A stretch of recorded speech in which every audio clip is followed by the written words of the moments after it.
Okay, we're back for another late one. Spry, come here. You got Spry, come here. Come on. Come on. Spry, come here. We've got Spry.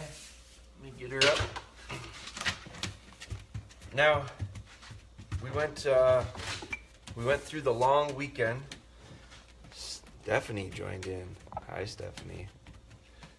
We went through the long weekend, and I'm going to be honest, we did not do formal hold conditioning. It was probably, we went up there Friday.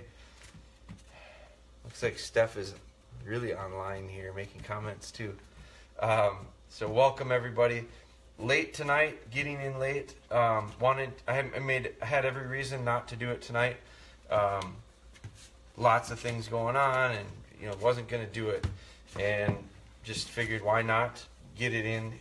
I don't mind getting it in late, I guess. So went through this last weekend. Didn't do what I would call formal hold conditioning. I did have some opportunities for hold with her. I cheated a little bit because I didn't mind. I didn't think it was going to hurt us. We had the lake for the weekend to use, so I did a ton of retrieving with our older dogs on the water. I actually let Spry make about 2 or 3 retrieves. So she delivered really well. I made sure that I reminded her of hold as she came up out of the water.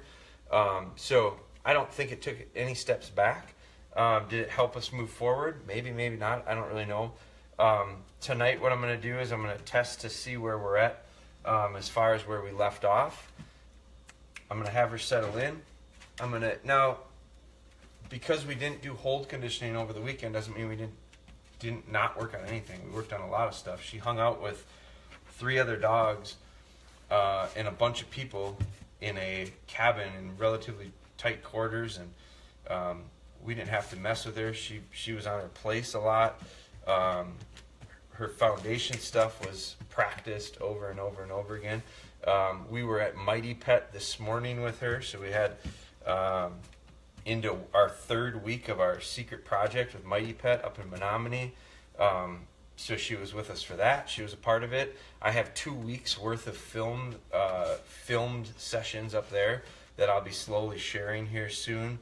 It's kind of a part of we've been calling it a special ops project. So it's not that I didn't do anything with her. It's just that I didn't go hardcore with our hold conditioning through the last Labor Day weekend. So, but I'm going to get back into it here Tuesday night, I guess, of this week. So one of the things I'm going to do is see how she kind of settled in nicely there for me. I'm going to go right into it with the wooden dowel, and I'm going to see where she left off. Because if you'll remember the last time we had her up here, untethered, with the wooden dowel, she held real nice positioning like she seems to be doing right now. I can't argue with that. That's a pretty good position. If I was going to be super picky, I'd bring her chin up slightly. Hold. Hold. And if you notice by me going hold, hold, hold, that old habit came right back to her position. So that's about where I want her. Hold. Hold. And I love her focus. She's not fidgety. She's not screwing around with her eyes. She's not all over the place. She's not ducking out. Hold. She's really nice. Come a long way with this from day one, but it has not been a struggle, which is why I love it, which is why I hate it. I hate showing you guys this because I've gotten more messages from people saying they're having issues, that this isn't working. This isn't what my dog is doing. I've had a lot of issues, a lot of feedback that way, a lot of private message stuff. So it's great to ask it now because we are live. But I got off the phone with a guy tonight. We talked specifically about this. He's having some struggles. One of the things I said to him was, film it. You don't have to you shouldn't hold a camera for this. Hold. Hold. That's beautiful. Look how long we're going. I would not recommend going this long. Hold. Hold. But I think she's up to it. But I told him to film it. Put a tripod and film it so I can see what's going on. Hold. Dead. Very good. Because I think one of the things that was the main issue that I think just in our conversation, we talked for 15, 20 minutes. One of the problems I think was he had his dog tethered up here, like we started out with Spry. And he said, well, when he can lay down just about to the ground, but he can't quite put his chin to the ground. But he can get it down to his paws. Well, that's too far. Look at all that slop he's got for his. So he's wrestling with a dog that's moving around on him, and he's struggling to get hold conditioning, positioning. But his dog is able to get out from a lot of it. So I said, you got to shorten that up. You got to shorten it up so that the dog can't move more than 3-4 inches down. It goes down and it's caught, down and it's caught. She can't put her head down very far, which allowed for her to not be. First, she just stopped fighting it without a wooden dowel. Then when I went with the wooden dowel, she didn't have so many places to go with it. So Mike Schulte, hashtagging goals. Mike Schulte and I shared a little time on the phone tonight. So I see Stephen is in from Canada. Welcome, Stephen. Shaldag is in. Nicole was in. Jordan Prevo got in. Tommy is in. How old is she? She's about 8. Gonna be 9 months at the end of this month, I believe. So she's 8 months right now. Jeff Trudell's in. Marty's in. She's a beauty, he said. She's kind of good looking dog. Jason is in. Kevin Olson's in. Zach is in. Zach from Appleton. Brian is in. Jason Erickson, I got your message. I got to get back to you on that. I got about 5 or 6 messages that I'm playing catch up on this week, guys. So hang in there for me. The Ballards are in. Brian Britton joined in. So we're going to get into number 2 here, and then I'm just going to keep moving with it. So I'm not going to go until I get her where I need her, mentally and physically. Sit down. And I'm not going to let her crowd me either. Sit down. And one thing I want to do tonight is I want to build off of what we've been doing.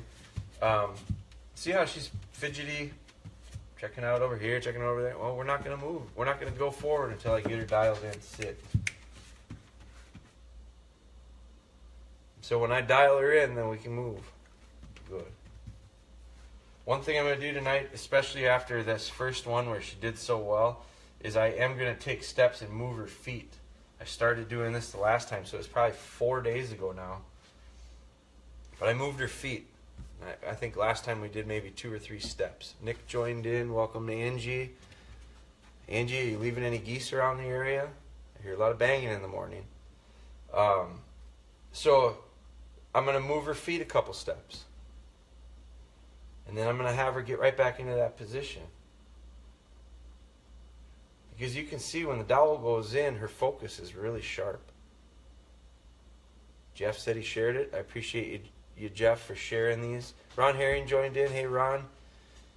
Hold. I want her chin up, so I'm going to give her a hold. Hold. Look at it go up.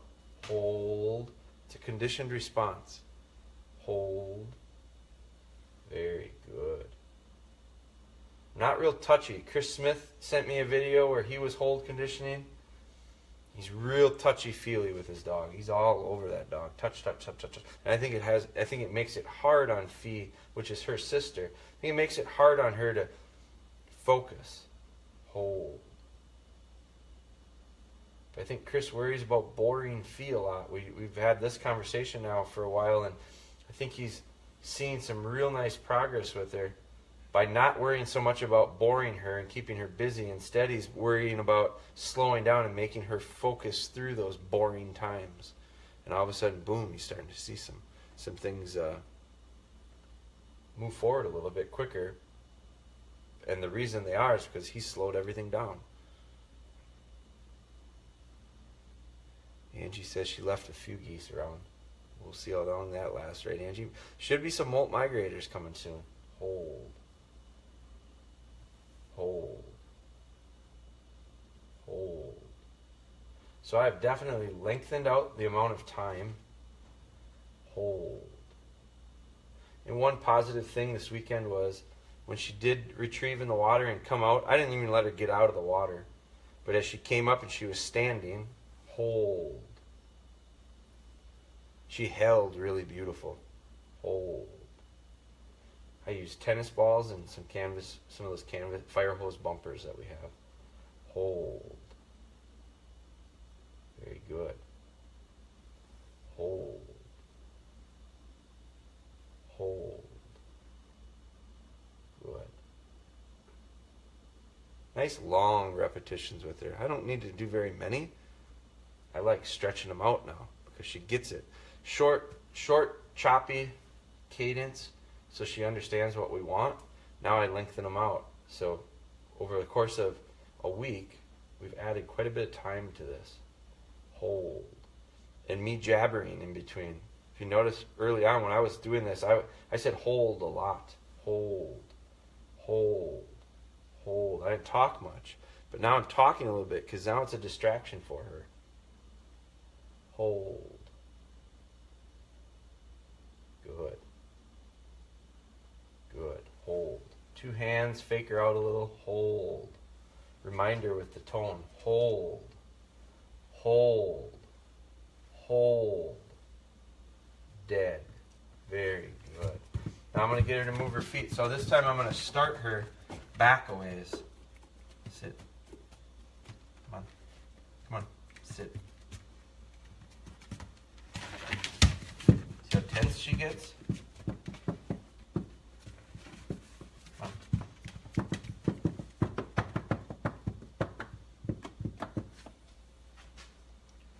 Now I'm going to move her, so I'm starting her quite a ways back here. I'm going to move over to you guys. Gotta move some stuff here. Okay, so now I'm quite a distance out from her. She's out past my reach.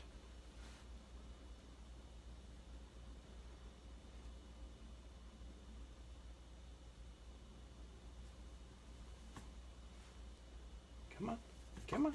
Good girl. Just gotta step onto another. Come on, make that step. Come on, come on, come on, come on, come on, come on. Good. Hold. Hold now. Let's get her up. Hold. Nice position. She's right in front of the camera. Hold. You can see her tail. Very good. Hold. Dead. Very good. Now I'm going to move her back. I see there's a couple questions coming in. Keep asking those. I'm going to get to those as soon as we're done. I'll answer them. I want to move her over. Good. So she moved her feet. She stepped across from one freezer to the next. That doesn't seem like much, but that is a lot for them. So she moved across and she delivered.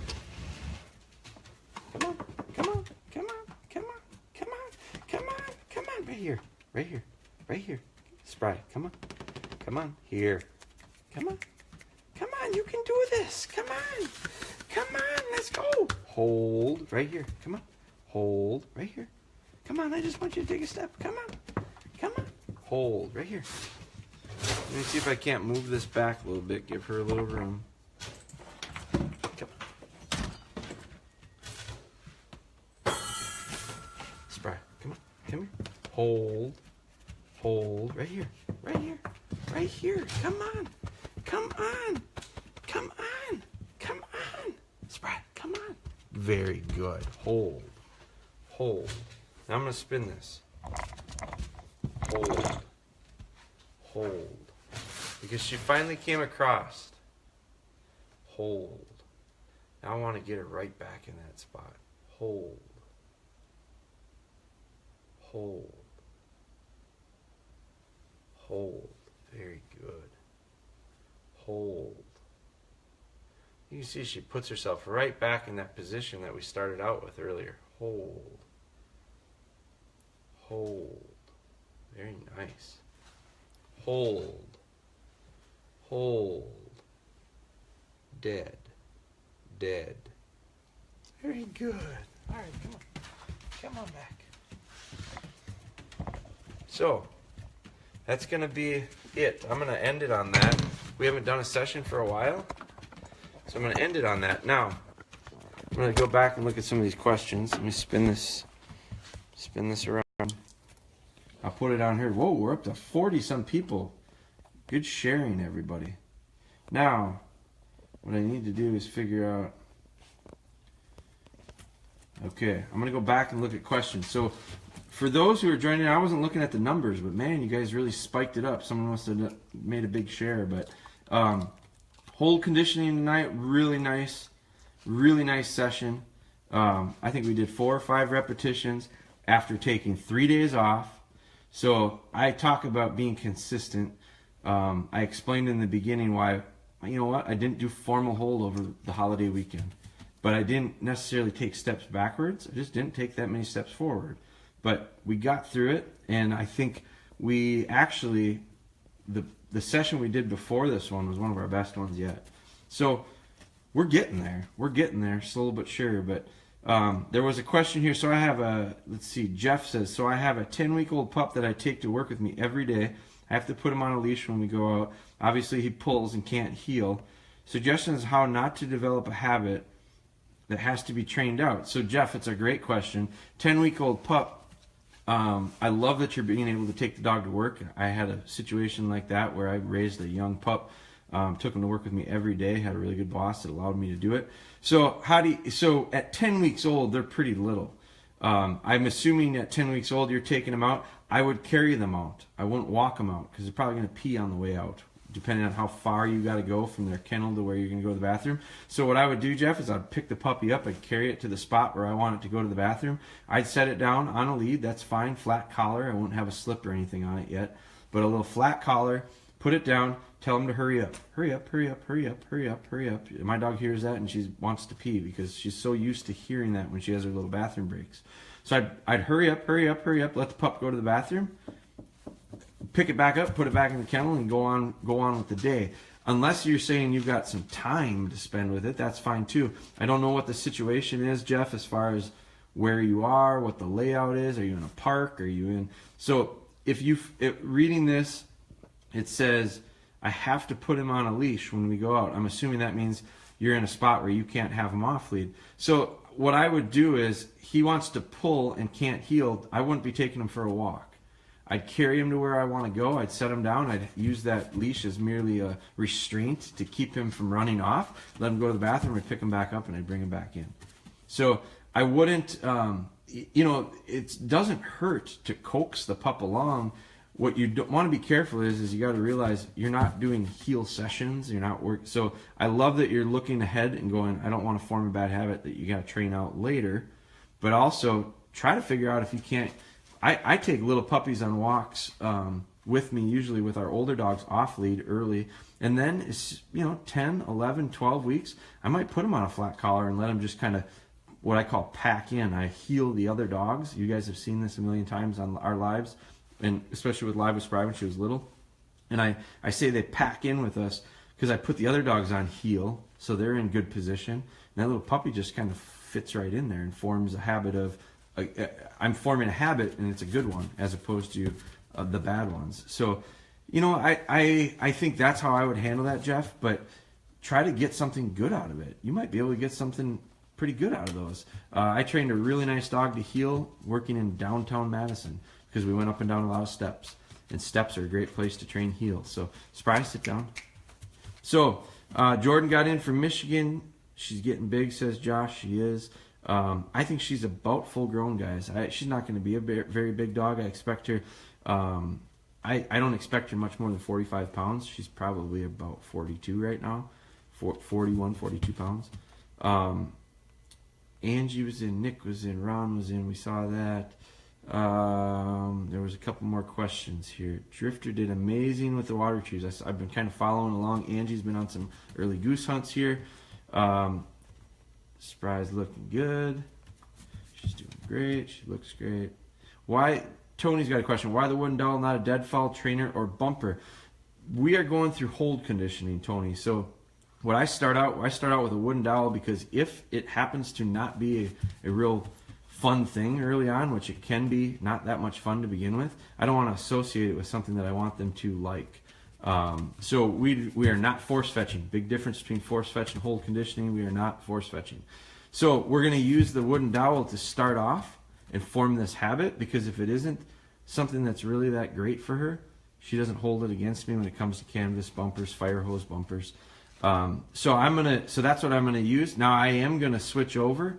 And I've talked about it in the last two live with Spry's that we did whole conditioning. I talked about switching to that fire hose bumper. I probably will this week because I know she kind of enjoys this. She likes it. It's adding a layer. It's adding a step. We've added a step at just about every lesson, Tony. So if you go back to day 1 to where we are today, which probably is like day 7 maybe of filming, you'll see we added a little bit to every lesson, and changing the bumper will be something that we do, and we're going to change it throughout the process. We're going to go through just about all these steps with different objects or items that these dogs are going to retrieve. We'll eventually have feathered bumpers. We'll have eventually cold game.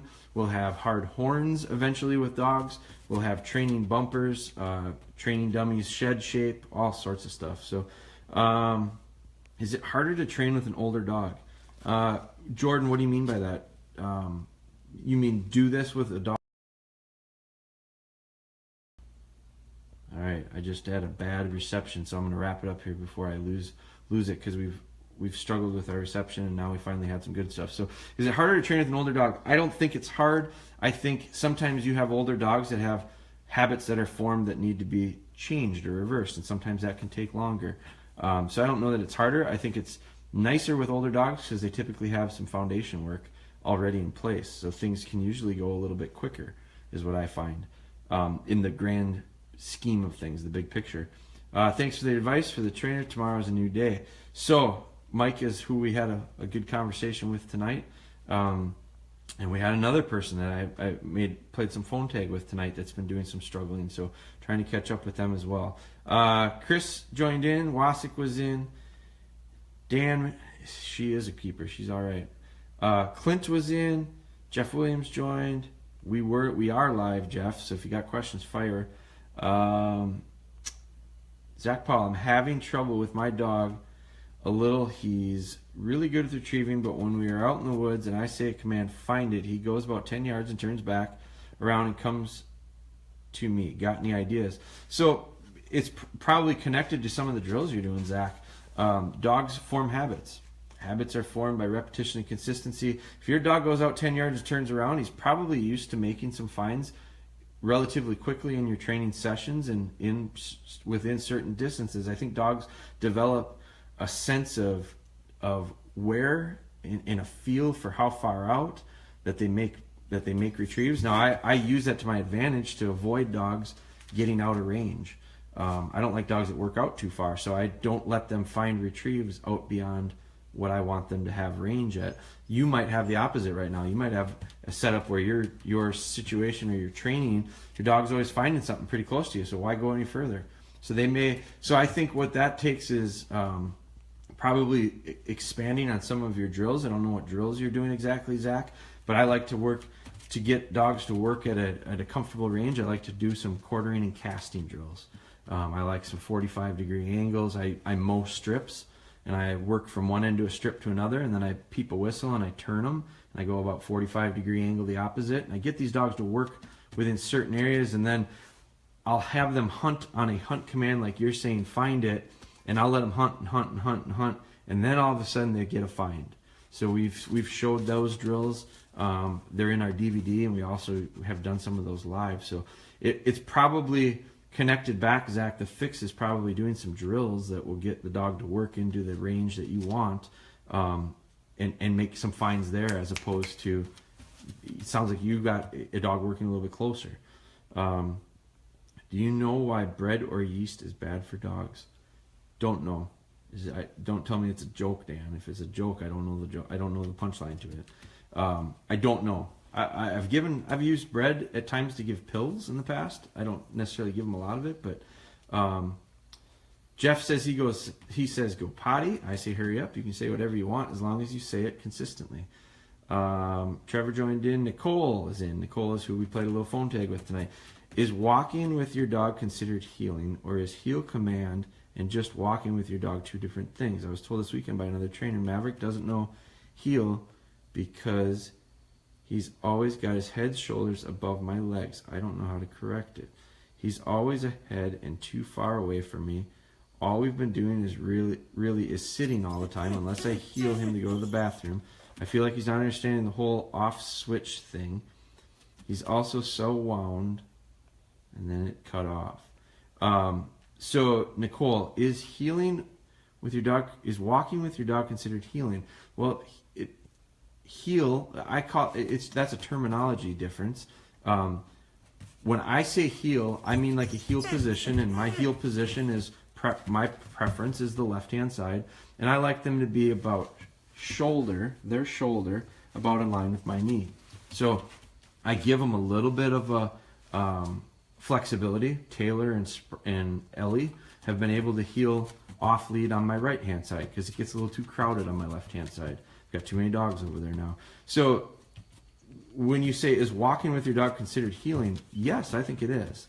That's how I take my dogs for walks, in heel position. I also let them kind of free range at times too. They get out and they work a little bit, and then I call them back and I can put them on heel and get them into position. So I think it's a question of heel as a position that we use when we take them for walks. Or heel command, is that walking with your dog, two different things. I was told this weekend by another trainer that Maverick doesn't know heel because he's always got his head and shoulders ahead of my legs. So he's out of heel position, it sounds like. And that's that person's preferred heel position, which is probably very similar to what I look for. I don't know how to correct it. So the way you correct it is heel drills. Heel drills are 180s, squares, 90-degree turns. So that's positioning stuff, Nicole. He's always ahead of me or too far from me. So whenever a dog gets a half a step in front of me, I change directions. I don't let them get out of position without some type of a correction. And the correction can be me changing directions. And then it gets a dog to have to be forced to pay attention. Or they get corrected because they're 180'd. And when they're out of position, they get a nice correction. And a correction doesn't have to be real physical. It has to be sharp and crisp, and the timing has to be right. So just reading through this and thinking about it, just off shooting from the hip right now, I got a feeling that your issue is timing more than anything. So timing gets in the way of most people's training because most people have awful timing. They correct at the wrong time, they praise at the wrong time, which means the dog doesn't understand. So timing is one thing that if I could tell people they got to get better at it, and this isn't just you, Nicole, it's everyone. Mighty Pet Special Operations today, we talked about timing. Mike Schulte on the phone, we talked about timing. Timing. Timing's really important. If you don't have good timing, it's almost impossible for your dog to understand what the hell you want. So timing is the issue. Now, timing can be applied towards everything that we do with the dog. So that's the short, quick answer. It's a lot longer answer, Nicole, so that's why we were trying to play the phone tag tonight. So looks like late is good for a lot of people. It did. I think that was the most we've had on it at one time for some time. Will I be in Michigan anytime doing a demo? I don't have anything scheduled right now. I am scheduling a couple hunts, Jordan, in Michigan, so I like the idea of that a lot more. We're going to be doing some grouse hunting this fall. I'd love to do some of that stuff live, so we'll probably be doing some of that, but I don't have anything right now. We were looking at, we did schedule some Whitetails Unlimited Deer Camp events for next spring, 2018. We put down a schedule towards that. We submitted a schedule to Whitetails Unlimited. We are over in Michigan in Gaylord twice next spring, Jordan. And I think we're up at Shaky Lakes in the UP next spring as well for deer camp and banquet events. Angie likes the late lives. I don't know if Steph does. Let's see. Thanks, Jeremy. I'll shoot you a PM when I get some time. Love the puppy vid and all the lives. Appreciate it, Jeff. How do you keep a dog from breaking after scent when I call he gust bolts? How do you keep a dog from breaking after scent when I call he just bolts? When I call he just bolts. Call what, Jeff? Are you talking calling birds? Let me know what you mean by that. Tony, that made sense to him on it. So Tony, you'll see as we develop over the next week or two, you will see us switch out to all sorts of different items. Thanks, and answered his question. Pikaruski was in. Thanks, I'll let you know how it goes. Nicole, I've only ever gotten Drifter to heel with his shoulder about my knee. I try to get him back. Yes, Angie's got the same thing. Angie, you came up in our conversation tonight with Mike Schulte. And I talked about, we were talking about hold conditioning more than anything, but it came back to, well, it was partially timing, and it was partially just establishing that connection part.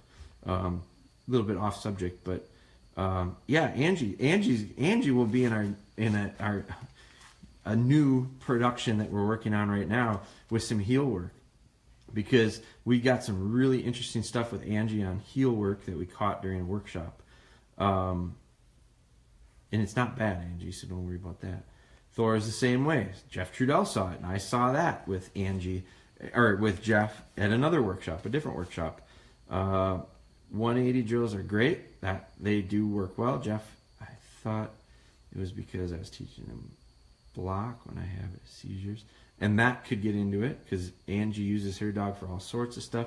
Vicky's got 180s. Keeps them sharp, exactly. So what it's doing is by doing these 180s is we're getting a dog to pay attention to us. Focus on us, not everything else. Everything else gets in the way and gets distracting. Jeff says, I go to school that is close to me and do heel drills at the painted parking lot lines. We did one of those live a while back with Spry, real early on. That would have been probably last fall. Probably. No, winter, I guess it was. Winter, spring, maybe. During basketball season, I know. And you get their eyes fast. So that's exactly it. Nicole and I have litter brothers. So Nicole's got a litter mate. Tony, is your dog crazy hyper? So this is really interesting, Tony. So I'll enjoy this. Tony, welcome. I hope you're able to follow along. I would recommend looking back at some of the older ones instead of just jumping in. Right now, I mean, you're welcome to jump in, but it'll make more sense if you look at some of the old stuff, how we built up to this. Jeremy, any idea how I can stop Sadie from playing with the landscape stones in our yard? She would rather grab a rock and play with it and throw it in the air and run around with them before going to the bathroom. Any help in this? She's been doing this now for about a month, and she's 16 months old. I teach a command called leave it, Brian. Leave it is what I have when I've got this, where dogs form habits of wanting to play with stuff. Pick stuff up that I just don't want them picking up. Sticks, leaves, rocks, whatever it is. So leave it is a command that I'm going to do. It's something that I'll do where I'll put something on the ground that they're real apt to pick up. I'm going to have them on lead. I'm going to heel them purposely past it till they go to get it, and I'm going to give them a nice sharp, this is timing, I'm going to give them a nice sharp zip with that slip lead. Leave it. No, leave it. No, leave it. And all of a sudden, leave it is connected to, I don't think I'm going to pick that thing up. Now, it takes time, so you can do it with just about anything. When I was in college, I used to do it. Now that I think about it, it's kind of maybe a nasty little trick for my dog, but I would take, like, I don't treat train and I don't give treats, but back in college I had these little biscuits that I would give my dog, and so I'd put the biscuits that she normally would get, I'd put them on my floor in my living room, and I'd walk her through it, and as soon as she went down to pick one up, leave it, and a nice little sharp correction. And all of a sudden my dog figured out really quickly what leave it means, and then she wouldn't. So I would teach a leave it command, and then I'd start practicing leave it every time you went by those rocks. And pretty soon, you're going to probably need it on lead to get to that, and then pretty soon it will transfer off lead, just like heel work starts on lead and transfers off lead. Jeff Williams says, him back when my dog smells something. Okay. He just bolts when I'm trying to call him back to me. Dominant thing, I think. So poor recall is what that amounts to. So it's two things. It's a lack of control, so the distractions are greater than your ability to stop them. So that goes back. So you just back up. So I always I use it a lot where I say, anytime you have an issue with dogs, anytime I have an issue with dogs, I can usually trace it back to one of a few simple things. And it's always the foundation. So heel, sit, stay, come when I call you. If I can do those things with a dog, I think I can do anything. I can train him for just about anything. So in this situation, dog smells something and takes off, bolts. Try to call him back, can't get him back. Well, heel, sit, stay, come when I call you. Come when I call you. That's what we have an issue with, recall. So we need to firm up recall. I would build in a stop to the whistle. Because if you got a good stop to the whistle, as soon as the dog decides they're going somewhere else, I'm going to be on the whistle and they're going to stop because the whistle will be stronger than the temptation to run off. So you got to build that in, Jeff. You can't practice it with a bunch of strange scents. You need to practice it in really, really controlled environment and start forming the habit, and then slowly add some distractions to it, and then more distractions and find success in all those situations. And then you get to the point where the dog overcomes the temptation because the power of the whistle or the recall. Here. I mean, I like testing the power of the whistle and recall with my dogs. I've got brush piles that are full of rabbits. And I bring them in and I kick them and the rabbits take off and my dog takes a half a step towards it and I give it a little bit of tone with my voice and that dog stops, looks at me, come here, and I recall it to me, comes right to me. So that's a real tempting situation. A remote sit with tennis balls rolled past, that's a very tempting situation. So those are all little things that we work towards that allow for us when we have a dog that smells something and it smells and it thinks it's pretty good and it wants to go, and I can call him off of it. But 100% it connects back to the foundation. Heel, sit, stay, come when I call you. So that's the answer, Jeff, is fix that recall. But you got to back way up. You got to back way up. So when you find holes in your training, you just fill them in. But you can't keep going forward with a lot of holes in the road, because pretty soon you're going to really find yourself out on an island. So it's all that foundation work. She knows dead. So this is Brian. She knows dead and what drop it means, but it's not working for this. So I'll try your idea. But she is always let out loose to go outside in our yard to do her jobs. Yeah. So you might have to change that, Brian, because right now you don't have the control to alleviate her from playing with these rocks. So put her on a lead. Just back up. Simplify it. Take it. There is nothing wrong, guys, with taking a step back in order to fix a hole, to fill a hole. It's the only way to do it. So there's nothing wrong with putting her on a lead, bringing her outside, telling her to do her business until you work on leave it, until leave it is strong enough, and then you come out in the yard and she goes to pick that rock up again because she has the ability to, because she's not on lead, and you say, leave it. And she goes, okay, I know what this means. Boom, she passes it by. But that might take a little while, Brian. So the question is are we able to back up, fill the holes in, fix the problem, and then move back forward? Great night tonight, guys. Good questions. I'm happy. I'm real happy with Spry coming off of what I would say kind of like a 3-day break on formal hold conditioning. We didn't quit on her training. We keep going. We're gonna change people's ideas from training dogs to raising dogs. We don't train kids, we raise them. We don't train dogs, we raise them. And so consequently, they're always learning. They're always learning. Nicole says she thinks she needs training. Nicole, I agree. But you're not the only one that's watched this video tonight that needs training. I need training too. I'll admit it. I don't have any problem saying it.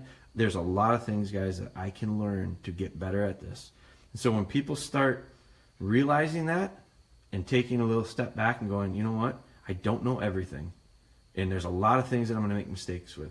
But by making mistakes, I think I'm probably getting a lot better. Well, as soon as we start realizing that, boy, we just happen to get a little bit better at it. So Maverick must feed off my anxiety. You are learning. You are learning, Nicole, because you're taking stuff that I'm thinking and you're already putting it into words. So you know it. So I always tell people the first thing is just knowing what the hell the problem is. You can't fix stuff if you don't know what's wrong. So yes, he feeds off your anxiety. So first things first, ask Jeff Trudell about that. Jeff Trudell used to get kind of worked up about training, and his training struggled. And then finally I asked him, how much fun are you having with it? And he said, not very much. This is not fun. I said, well then tomorrow, why don't you just, have a little fun with it. Don't worry about your dog being in heel position. Forget about it for a while and just kind of enjoy it, because the process is as much as the end. I like training as much as I do the finished product, maybe more. So as soon as you start enjoying the process, you'll get a lot further, a lot sooner, and it'll be a lot more fun. So we'll get there. We'll get there. The question I have for Nicole is, Nicole, will you be patient enough? That's my question. I talk about timing. The next thing I could talk about the most is patience, because we've got a great lack of patience as a whole, and I'm included in that. So Angie says, have someone watch your dog and you'll be shocked what they tell you, or have them video you. You learn a lot. Totally. All right, guys, you have a great night. We're going to be back. I'm glad I did it. I really wasn't going to. Glad I got it in.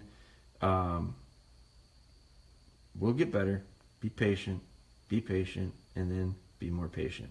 Talk with you guys later.